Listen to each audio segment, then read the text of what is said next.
school project, so I'm just gonna cut to the chase. If you're not from my school and you're watching this video, I'll give you a little tiny synopsis. The Stand is a miniseries from 1994? Is that what Google said? Yes, 1994. It's about like a super flu type virus called Captain Trips, which it could kind of sort of be comparable to COVID. So, episode 2, I have thoughts, I have opinions, I have separated them into categories. I probably should have done it in chronological order, but instead I did categories. So, let's hear it. Before the content of the video starts, I know everyone in my class has watched this part of the show, the miniseries, but I have like 400 subscribers, and I'm sure most of them are not people in my class. So, spoiler warning, obviously. I don't know if I want to say I enjoyed this scene at the Lincoln Bridge. Why you didn't tell me this before we got 60 or so blocks from the George Washington Bridge is beyond me, but... Because I thought I could do it! I'm not gonna stand here in the middle of 5 million dead people and watch you commit suicide. I don't need this prima donna act, Missy. I really don't. But I just feel like the actors like did pretty well with like expressing the emotions that they had to. And I also think the scene with Mr. Cowper, I apologize in advance. I'm probably going to butcher all of these names, including the actors' names. I'm sorry. The scene with Julie Lowry. What? That's right. You know what I know about that stuff? That's just poison. No, sir. Oh, Tom Cullen doesn't drink poison. No. His daddy said don't do it. Don't make him do it. I got Mighty Mouse here with pink lips and a big old moose over there crying just like a baby. What? She's shooting at us. Mister, come on, mister. We gotta get out of here. If I ever see any of you two in my face again, I'll kill you! Was done. I think it was done well, except Nick should have shot her. I think he should have shot her. She was annoying. I didn't like her. Maybe he also probably should have shot her because she ends up shooting at them? Maybe, just perhaps.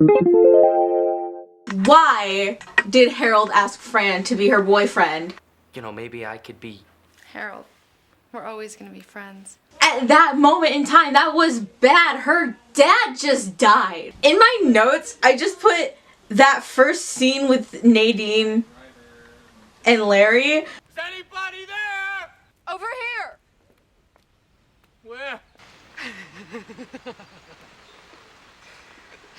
I'm glad to see you too. Except for the birds, we may be the only living creatures in this entire city. I didn't put why I don't like that scene. I guess it was just, I kind of felt like it was maybe a little awkward, I guess. Oh my god. Who was it in the flippin', and he had to take a bite of a rat? I did not like seeing the bite mark in that rat. No. Don't like that. Absolutely not. I did mention that the scene at the Lincoln Tunnel was done pretty good, but the part where they were inside the Lincoln Tunnel was...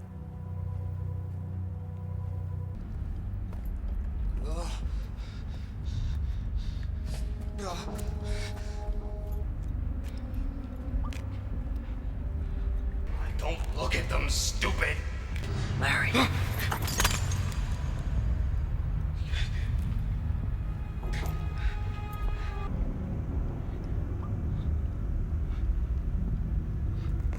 Identify yourself! Come on, identify yourself!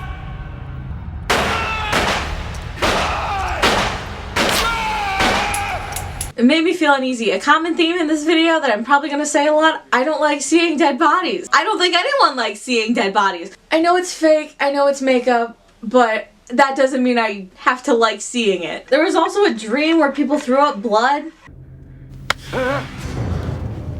Stay away from Maurice, Texas. Stay away or you'll all die. Can you tell I'm not a gore person? It's not fun to look at. I don't like, no! Absolutely not. I don't like that. So there was one scene that I'm not really sure if I liked or not. He says he don't believe in God.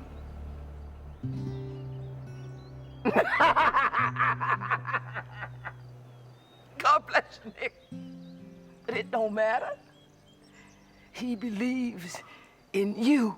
I don't know. I didn't.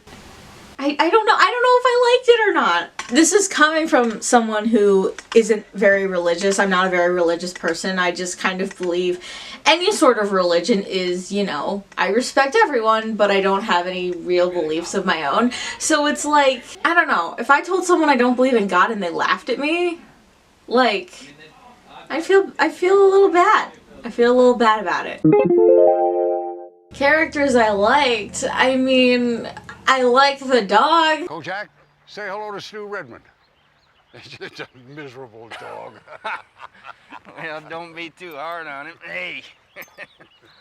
That was a joke. I don't feel like any characters really stuck out to me as characters that I liked, but I didn't like Stu at first, and I feel like he's grown on me. I don't know, I feel like in the first part and whatever, when he was like being held in like that hospital, and he was like, he was being rude. I don't know, but like, then I have to, like, you know, try to put myself in his shoes for a second. Like, me personally, I wouldn't act the way he did, but I understand why he did, you know?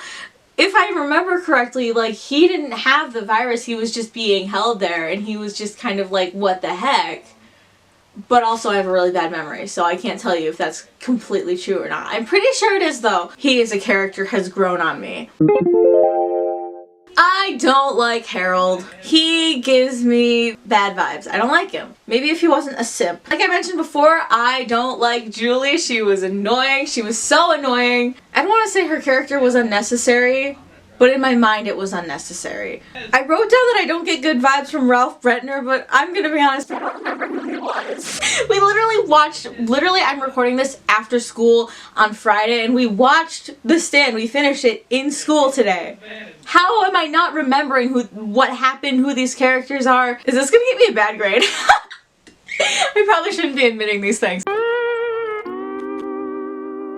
I remember who Ralph Brettner is now. I wrote down that note when, like, we were first introduced to him, and I just didn't get good vibes from him. But I wouldn't say I don't like him. Oh god, here we go. The actor's doing a good job. I am so bad with names. Corin Nemec. He plays Harold, and I know I said that I don't like Harold. If an actor can make me not like a character, that means they're doing a good job portraying that character. Does that make sense? I think that makes sense. You know what? I can't even, if I'm not pronouncing a name, I'm just gonna say the character they played. The guy who plays Stu, I think he's doing a great job. Again, like, I didn't like Stu at first. So, you know, if you can make me not like your character, I think you're doing a good job. Ruby Dee, the actor who plays Mother Abigail, I think she's doing an amazing job. Well, I think she did an amazing job. Or would it be doing? Because we haven't finished watching it yet. I'm not focusing, well, this is an English class, I probably should focus on my grammar. Rob Lowe playing Nick. To be able to play someone who doesn't speak and also has to pretend to not hear, like, that's impressive. I think that's impressive. The girl who plays Nadine, I think her acting, like, varies depending on the scene. I think she did a pretty good job, and she's really pretty. I can't watch any scene with Tom in it, because the guy who plays Tom also voices Patrick in SpongeBob. So I can't take him seriously because all I can think about is Patrick. Tom Cullen knows what that is. M-O-O-N. That spells deaf and dumb.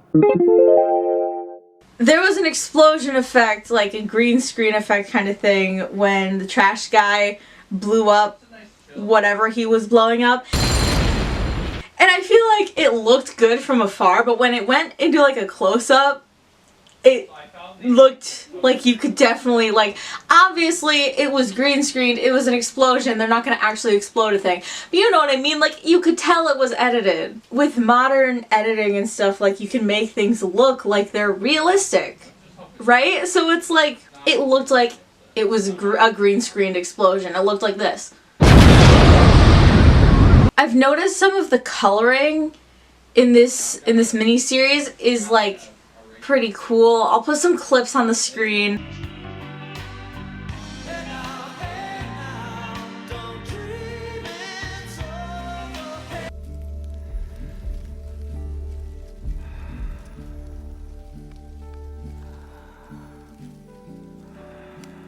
I definitely think like the makeup being done in this series is impressive. I don't remember, I think I wrote this down either today or the other day, but I don't remember exactly what I was writing it about. But like, think about how the makeup artist had to make these people look like they were dead. And you know, looking at it, these corpses makes me feel odd, you know what I mean? Like it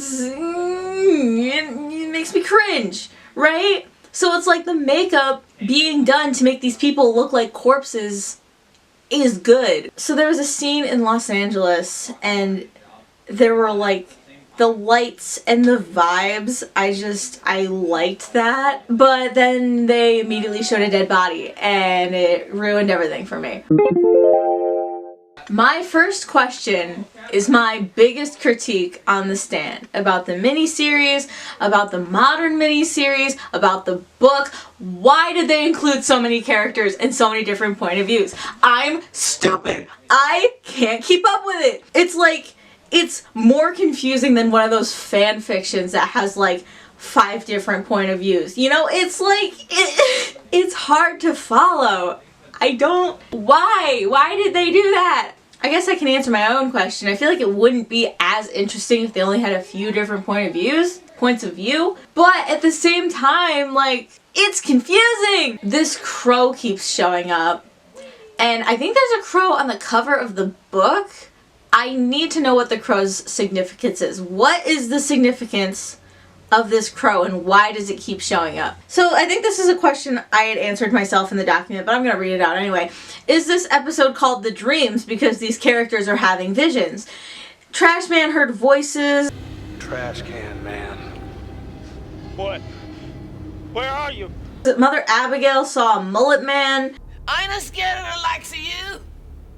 I think you lie, old mother. Get thee in, slow spirit. Turn them away if they come, mother. Take my advice. It's actually probably because of Larry and Nadine's dreams. They had dreams. You'll be coming along to see me, won't you, Larry? I can handle Larry. He's just a boy. Leave him. Leave him. I genuinely can't tell if Randall Flagg is real or not. Is this the same guy that Mother Abigail saw, or is he different? Is Mother Abigail real? We actually find out that she is real. How many times is Tom gonna say M-M-O-N? M-M-O-N. M-O-O-N, that spells whatever. M-O-O-N. That spells hobby. M-O-O-N. That spells deaf and dumb. M-O-O-N. That spells X. M-O-O-N! That spells Nebraska! And why do I find it amusing every single time? How old are these characters? Like, does Harold think that Stu's gonna yoink Fran from him? Like, I thought Stu was like a significantly older man than these two. Like, I thought that Harold and Fran were like teenagers, and Stu was like mid to late 20s at least. But then we watched a little bit of part 3, and Stu did yoink Fran. Still, how old are these characters? This is less of a question about the miniseries, whatever, in itself, and more for Mr. Cowper. Why are we watching the movie instead of reading the book? Like, I'm not complaining. Like I said, I have a bad memory. I'm stupid. But like, when we watch the movie, or not the movie, but you know what I mean? Mr. Cowper keeps comparing it to the book. Why didn't we read the book? Is it like super long? Did it just not fit correctly in the curriculum? I would like to know. I have not seen or read any other Stephen King work. I am like 99% sure I'm going to look up his works right now to fact check. Yeah, I googled it. Nothing. Oh, you haven't seen it? You haven't seen it? Chapter 2? You haven't seen The Shining? No. Call me uncultured. I've not seen nor read any of Stephen King's other works. So this one's also very short. I kind of forgot about this category when we were watching it, because I feel like they don't really mention it that much anymore, like the actual virus at hand. There was a little bit at the beginning, like there was a super flu headline at the beginning, and a lot of people are like, oh, COVID, it's just the flu, it's not a big deal. It's a connection, they both compare it to the flu. So it was a little disappointing to start this episode off with a death. Not fun. So I wrote down a couple quotes that we like said in class. Mr. Cowper said, should Harold shoot a shot? And then someone said he just did. And I'm assuming Mr. Cowper said he should shoot again. I've said it a few times in this video. I'm stupid. I had to pull up the IMDb page for this series in order to remember character names and remember who's who. When Randall Flagg said, I pick you, anyone ever done that for you in your whole miserable life? I felt that. That's depressing. But I am always people's second choice. Not even. Imagine trying to film the Lincoln Tunnel scene, like the scene inside of the Lincoln Tunnel. Like, I feel like I would get claustrophobic. Can we not have a sex scene? Please and thank you. Having to watch that in class made me feel icky. I want you. I know, but... Do you want me? I know you do. So what's the problem? We love manipulation. That was sarcastic. We do not love manipulation. So I tried watching the new version of The Stand. It came out in 2020, I think. Maybe 2021. But I'm pretty sure it was 2020. I can look it up. My phone is right here. It was 2020. I tried watching it and I only got part of the way through the first episode. And there could have been a couple factors that made me like not be able to follow it well. Like I'd already watched like a bunch of episodes of Black Mirror prior to that, so my attention span was kind of going bonkers, and it was also late at night, so I could have been tired. But I feel like the 1994 version of The Stand is easier to follow. I don't know, I'm gonna have to try watching it again, maybe. I think Nadine was stupid for running away. I think she was stupid. Listening to a dream? Stupid. Every time there's another new character, I lose brain cells. I don't like the looks of him. This one in particular. Man, he's right there. Rude. Part of the reason why I don't like Harold. Rude. I don't understand why I'd be attacked for this, but don't attack me. I do not like the use of slurs. Like, Julie said the R word. Like, maybe like 3-4 times within a minute. I know this was a different time. 1, 2. I don't want to excuse saying it, but like, why so much? Like, you could have gotten the point across with like once. I still don't think that word should be used, obviously, but like, you could have gotten the point across without saying it so much. Again, I'm not trying to flippin' cancel this show or whatever. This isn't cancel culture, this is just me expressing my opinion. Oh, and of course, the last note I have is Boulder, Colorado reminds me of that Chainsmokers song. So that was my thoughts on The Stand, episode 2. I hope you enjoyed this video, and thank you for watching.